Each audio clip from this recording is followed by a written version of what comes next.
कभी कभी मैं लॉन में आती थी तो खाला को माली से ऐसे काम करवाते देखती थी। जिम्मेदारियां और मुकाम बदलने में कभी वक्त नहीं लगता। खैर, अच्छा लगा है कि तुमने घर भी संभाला है और जिम्मेदारियां भी। कुछ कहना चाह रही हो तो बगैर तमीज़ के कह सकती हो। कभी सोचा है, खुद तो तुम मनचाही जिंदगी गुजार रही हो, लेकिन शामिर आज भी तुम्हारा रोग सीने लगाए बैठा है। मैं कोई बात नहीं करना चाहती उसके बारे में। बात तो शामिर भी तुम्हारे बारे में नहीं करता, लेकिन उसकी हर बात में तुम नजर आती। दुआ करो कि उसको जल्द सुकून मिल जाए जैसे तुम्हें मिल गया। शायद इसी बहाने तुम्हें तुम्हारे गुनाहों की माफ़ी मिल जाए। कौन से गुनाह? क्या मतलब? एक मासूम मोहब्बत करने वाले दिल को तोड़ना तुम्हारे नज़दीक गुनाह नहीं है? तुम हो ना उसका दिल जोड़ने के लिए, क्या अभी तक उसके जख्म ही गिन रही हो? टूटे दिल जुड़ने लगते तो महबूब को खो देने का खौफ किसी को क्यों होता? अब कोई फ़ायदा नहीं है इन बातों का। जिंदगी में सिर्फ फ़ायदे अहम नहीं होते, कभी कभी खसारे भी जिंदगी को बदल कर रख देते हैं। ना यकीन आए तो शामिर की सक्सेस स्टोरी किसी से भी सुन लेना। वो तुम्हारी मोहब्बत में तुम्हें हासिल करने के लिए सब कुछ करना चाहता था, और अब वो तुम्हें गवाकर तुम्हारे दिए हुए कर्ब से लड़ते हुए ऐसे मुकाम पर पहुंच गया है जिधर वो हमेशा से जाना चाहता था। कैसी तबीयत है बाप की? शुक्र है अल्हम्दुलिल्लाह, बहुत बेहतर हूँ। बेजान डरा ही दिया आपने मुझे। अल्लाह रास्ता मुझे कॉल ना करती तो आप मुझे बताती भी ना। अगर मुझे पता होता कि मेरी बीमारी के बहाने से तुम इस घर में आओगी तो मैं बहुत पहले बीमार हो जाती। खुदा आपको सलामत रखे बीजान, आपका साया सब पर सलामत रहे। शामिर नहीं आया? वो तो अभी ऑफिस में है, उसे नहीं मालूम कि मैं यहाँ आपके पास आई। बता देती, वो भी आके मुझसे मिल जाता। रुबा, तुम ही उससे पूछो कि उसकी इस बूढ़ी बीजान से क्या नाराजगी है। नहीं बीजान, वो तो कभी आपसे नाराज होने का सोच भी नहीं सकता।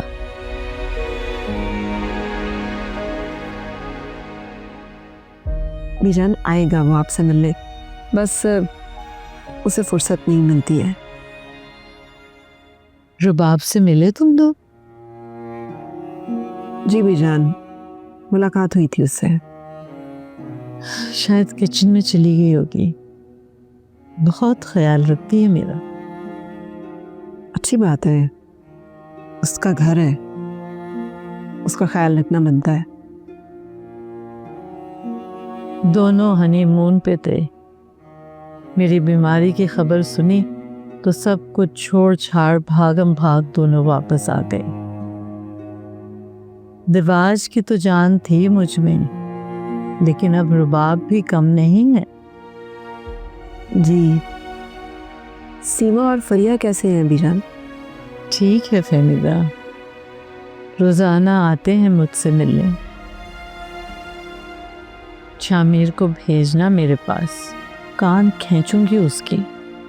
इतनी प्यारी बच्ची को क्यों बिठा के रखा है? ये तो शामिर की अमानत थी ना।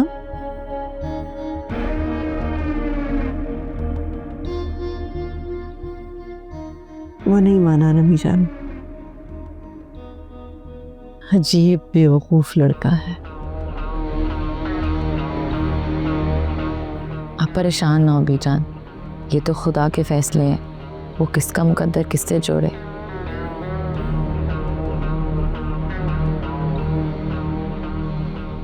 अस्सलाम वालेकुम। What a surprise. कैसी हैं आप? ठीक हूँ।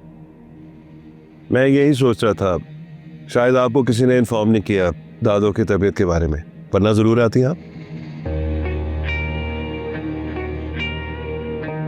खुदा का शुक्र है कि बीजान अब ठीक है, अल्लाह ताला इन्हें इसी तरह ठीक ठाक रखे। अरे दादो इतने महीने बाद आई हैं, कोई खातिर तवाज़ो की है इनकी? मैं भेजता हूँ किसी को।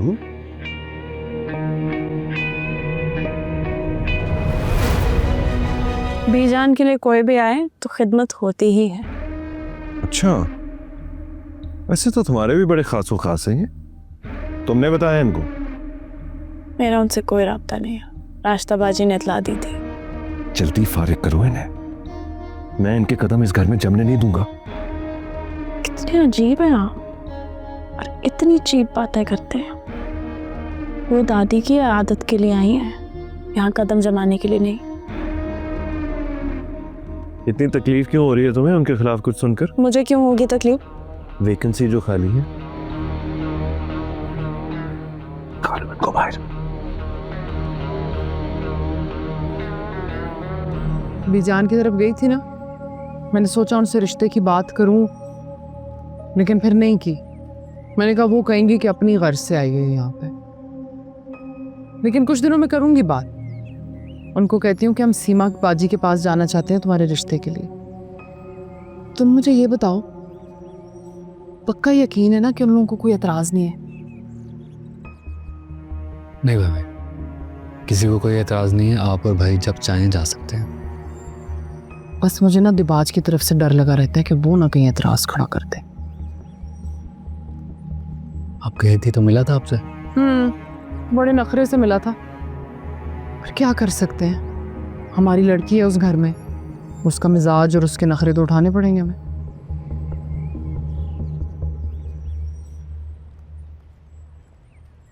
शामिर मिला था आज, पहले जैसा नहीं रहा। जिस फर्म के साथ हमारा एग्रीमेंट हो रहा है उसकी एग्जीक्यूटिव पोस्ट पर है, बहुत पूरा एतमाद था।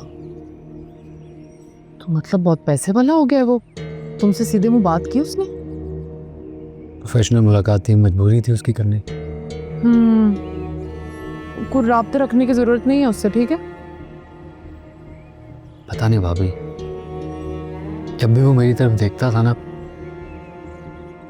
तो उसकी आंखों में बहुत गहरा दुख था। तो तुम क्यों झांक रहे थे उसकी आंखों में? जितना बड़ा भी हो जाए वो दिबाज जितना पैसे वाला नहीं हो सकता।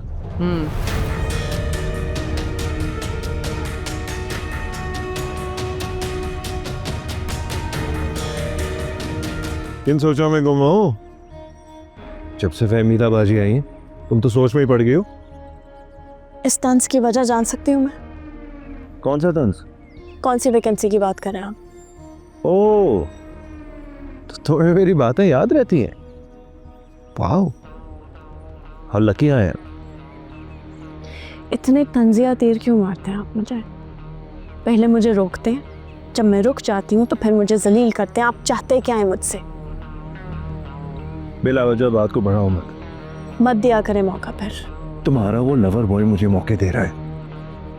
दिबाज, बस करे मेरे सब्र को आजमाना। अपने उस आशिक को कहो ना कि मेरा सब्र मत आजमाए। तो क्यों नहीं कह रहा वो शादी अबरूबा से? अब किस चीज का इंतजार है उसको? तो खुद क्यों नहीं पूछ रहे थे आप उससे ये? क्योंकि खुद पूछा ना अगर तो उसकी आंखों में तुम्हारा नाम देख के ना मुंह तोड़ दूंगा उसका। अब क्यों इंतजार कर रहा है वो? हाँ, तो स्टेबल भी हो गए, अब तो कर सकता है ना शादी। लेकिन नहीं, पहले दिन से इनकार की जिद में पड़ा रहे वो इडियट। एक बात बताएं,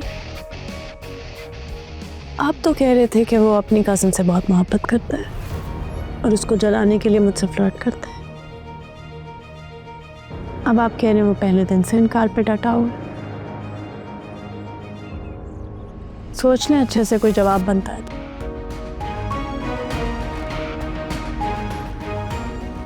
क्या कहना चाह रही हो तुम? मैंने तो एक सीधा सा सवाल पूछा आपसे। मैं तुम्हें आंसरेबल नहीं हूं। ये भी ठीक है।